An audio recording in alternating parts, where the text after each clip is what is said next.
Hello, this is the Provoked Prawn, and this is the ROG Delta S wireless. In this video I'll be talking to you about the various highlights and features of the ROG Delta S wireless, showing you what's included in the box, talking about the various use cases and all the specs and things of interest about it. I've been using this headset for a couple of weeks now, and I want to talk to you about what it's been like to use, both in wireless and Bluetooth modes. That's right, it has both 2.4 GHz and Bluetooth connectivities. That means it will work with a variety of devices, and it's interesting for a number of other reasons. First of which is it's fairly lightweight at 318 grams, which means it's comfortable to wear. And as you'll see, included in the box, you not only get these 100% protein leather ear cups included as standard and already attached to the headset, we also get an extra pair of ear cups that I'll show you in a minute. It's also quite flexible. As you can see, you can fold the ear cups inwards, so there's a nice bit of tilt there. You can see some nice impressive padding on the headband.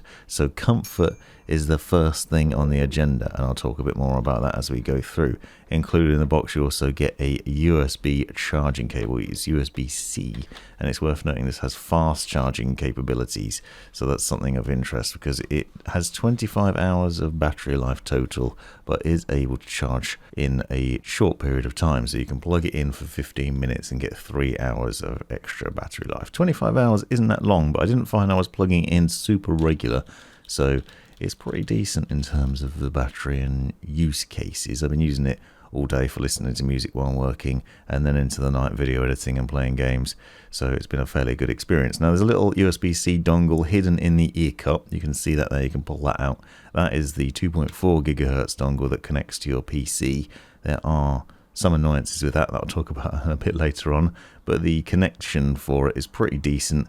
I found it can go a few rooms away from where my PC is before it starts to cut out, but it does give you a disconnected warning quite regularly, which can be irritating.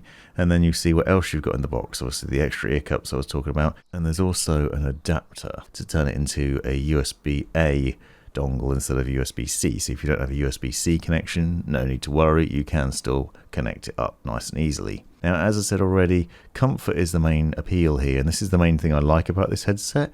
You notice it has these D-shaped ear cushions, so they're more ear-shaped, more naturally shaped, and fit nicely around the ear. They're fairly deep as well. I found them really plush and comfortable to wear. Obviously the standard ones that are pre-installed are these 100% protein leather ear cups, but you also have these fabric ones, which if you look, you'll notice there's a protein leather on the inside of the ear cup, but then material on the outside. So this is a sort of interesting mix, because the protein leather ones do a good job of blocking out external noise, but they obviously make your ears a little bit warmer than you would like perhaps, whereas the fabric ones obviously keep your ears a little bit cooler. The benefit still though is that they have that protein leather on the inside, which means that they do still block out some external noise, so both of them do a reasonable job of passive noise cancellation.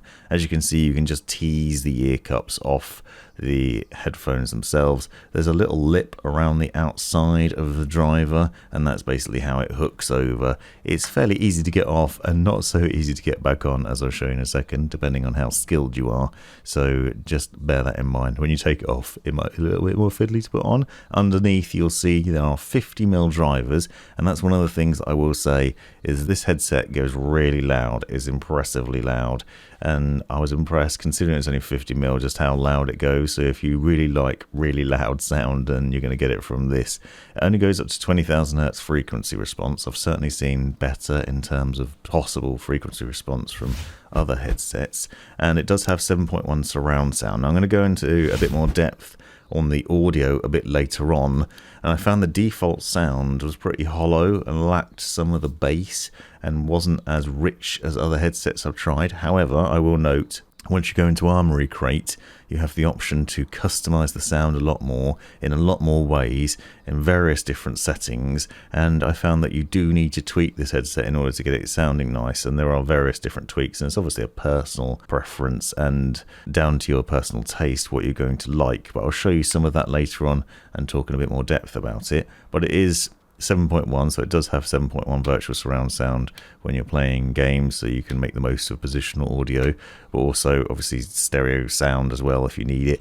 And it has a pretty good sound for music listening and movie watching, but it does require some customization. Now I want to show a quick look at the USB-C dongle. So this is a 2.4 GHz dongle, and as I said, you have this adapter included in the box, so if you need to, you can plug it into that, and then that will fit in a standard USB-A port, which makes life a little bit easier and more convenient. Now, one of the things that I don't like about the USB-C dongle, which might seem like picking small holes in things, is the way it connects to the PC, and because of the angle of the design of it. So you'll see what I mean here. When I plug it into my PC, it obviously sits at an angle. If I plug it in one way, it ends up blocking the reset button on my PC, and if I plug it in the other way, it blocks one of my USB-A ports. Now obviously you can use the adapter and get it up and out of the way a bit more, but if you're trying to use it straight into a USB-C connection, which is obviously easier and preferable, then it's worth bearing in mind that it might be a complaint and a bit of a problem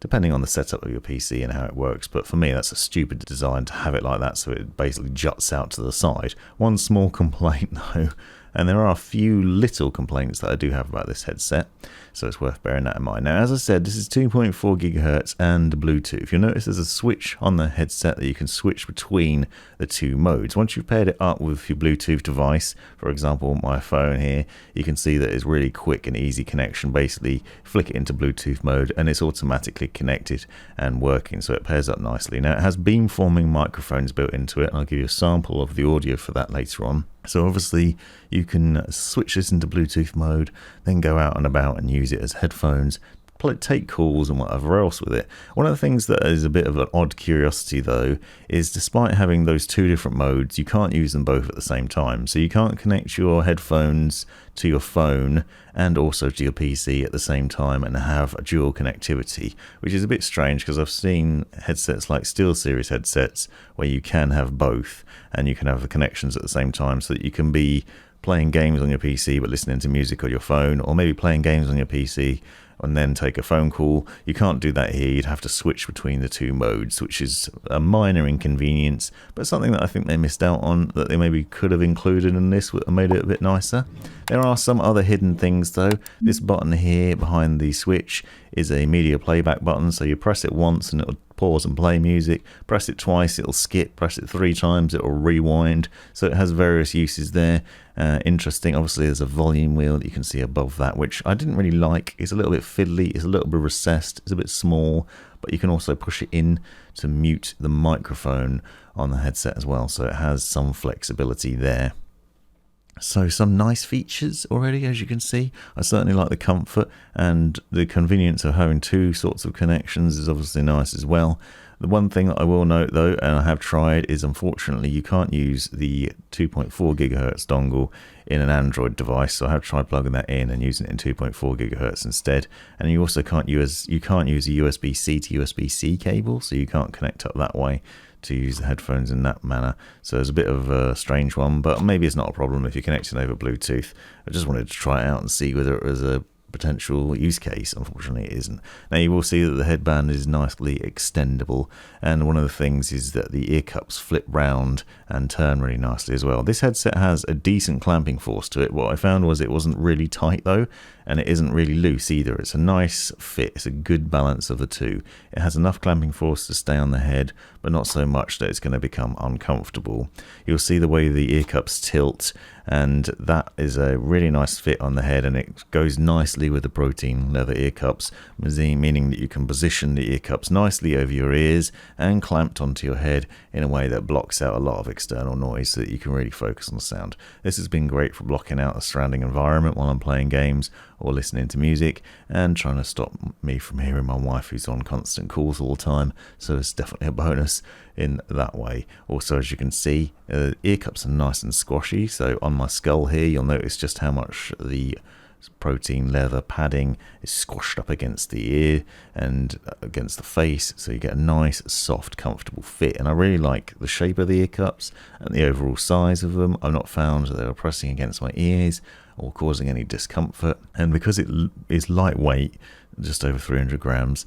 It is nice and comfortable to wear all day long, and that padding on top's also really good too. So just generally comfortable, capable, and easy to wear. The only complaints I have are around fiddling with the sound and also the microphones, which I'm going to go into a bit of depth on because I think it's worth discussing. So the first thing I'm going to do is show you what the sound's like with the microphones outside, and then I'm going to show you over 2.4 gigahertz and what's possible in the software.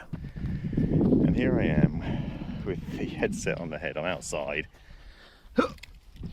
throwing a ball for my dog, and I wanted to just test out and see what the microphone was like in the outside world. It's a nice sunny day, but it's also a little bit windy, as you can see from the grass blowing, so hopefully that'll do a good job of picking up the sound quality and the audio from that. And one of the things I noticed is it seemed to be picking up quite a lot of background noise from cars when I was walking past.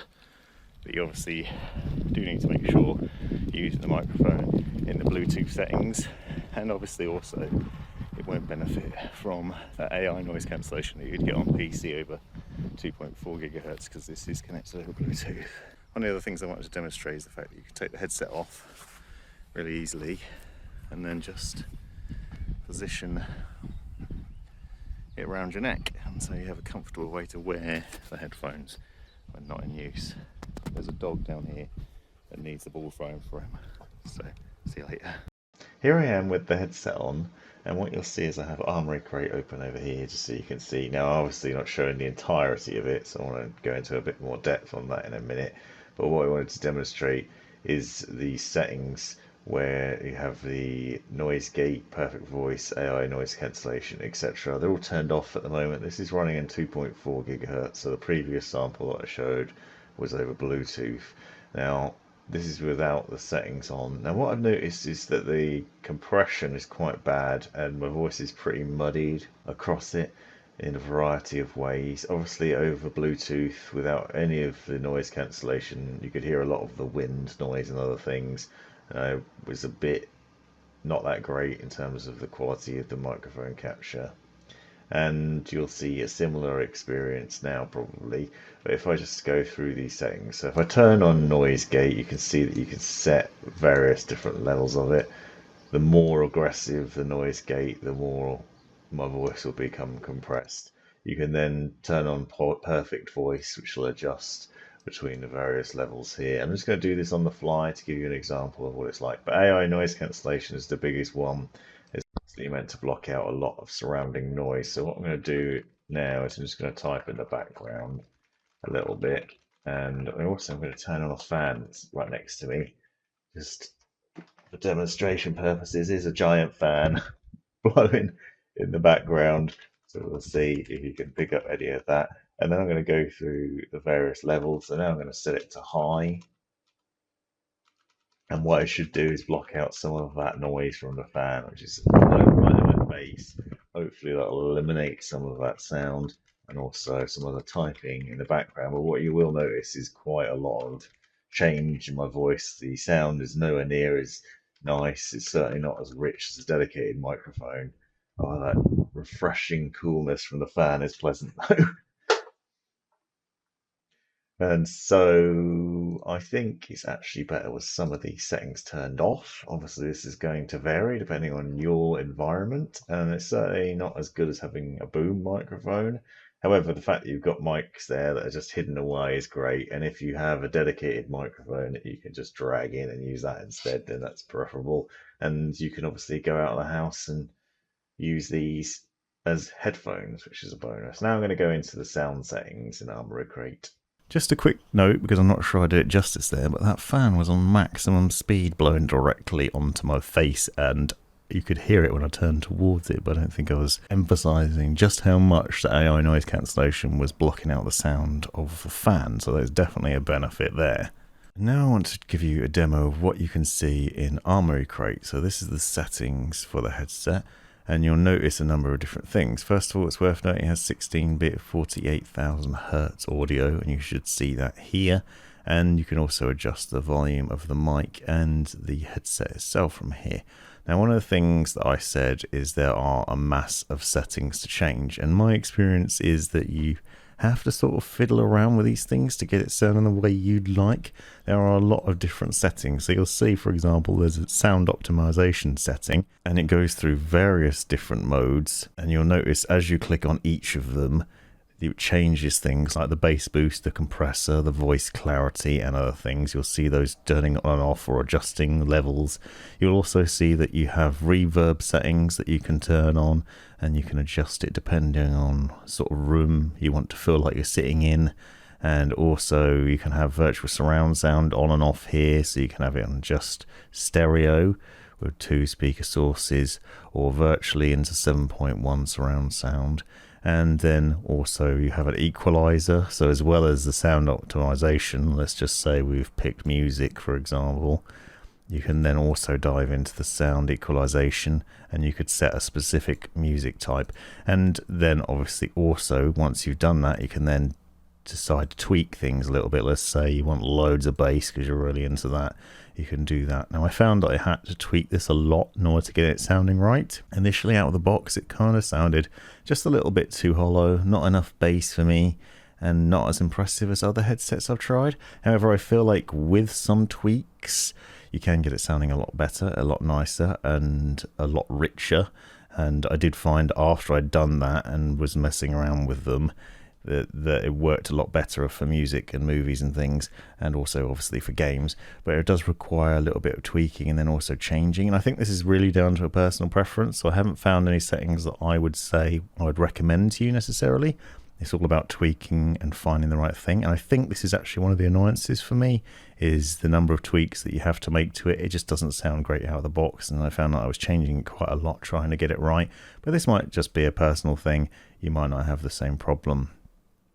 You'll also notice in here you have notifications about the power levels, so how much power you've got left, and you can set it to go to sleep at a certain time. So you could set it to go to sleep faster to save battery life, and then obviously firmware updates.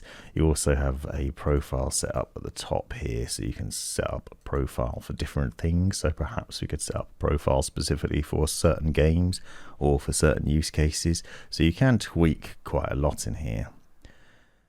So overall, I like the ROG Delta S wireless for comfort and for convenience. The ability to switch between Bluetooth and obviously wireless mode is really nice, although I do wish you could do both at the same time. And I do like the sound, I just think it's a bit fiddly in terms of getting it right. The AI mics are kind of a bit of a gimmick, and they don't sound as good as a boom mic, and certainly not as good as a dedicated microphone. However, that does have the bonus that you don't have a boom mic attached constantly, so it doesn't look like a gamer headset, and you could just use it as headphones out of the house but still take calls with Bluetooth if necessary and things like that. So that's a nice bonus. Also, the AI noise cancellation is pretty good. This has been the Provoked Prawn. Let me know in the comments if you've got any questions. Thanks for watching.